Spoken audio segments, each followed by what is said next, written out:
guys, Rad Performance here. So you clicked on this video today because, oh that's right, you found a crack in your frame. So these start out as just little hairlines. You wouldn't really notice much of them, but if you look closely you're going to realize it's a crack. After you know that it's a crack, yeah, if you look down there, he's a little hairline. We're going to leave him, we're just going to weld him. So he was just like that, flush, just a split like a hair. So I unearthed him with, you can use a right angle grinder, and then for this guy I ended up using the grinding wheel to get in there because it was on such a smooth surface and there wasn't really, it was such a hairline, I couldn't fit that point in, so I ended up using the grinding wheel.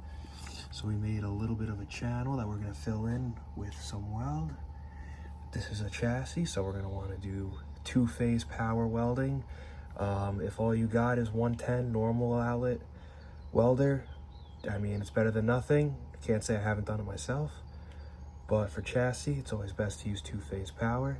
So we're going to try to stick this and I'll show you guys what happens next.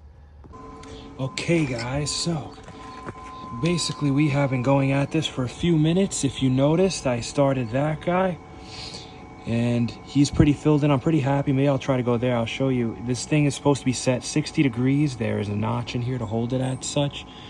Now I'm going to try to get it on camera for you guys, even though I shouldn't. Looking away.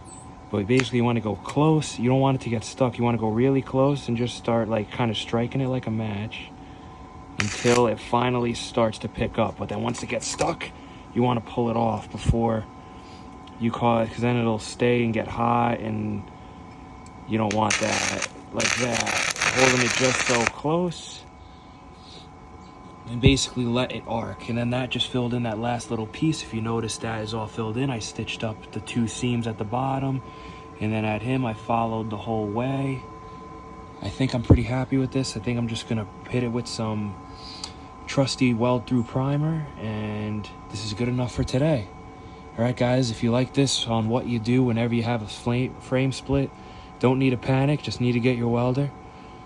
Alrighty guys, please like, comment, subscribe, and I'll see you in the next one. Thanks for watching.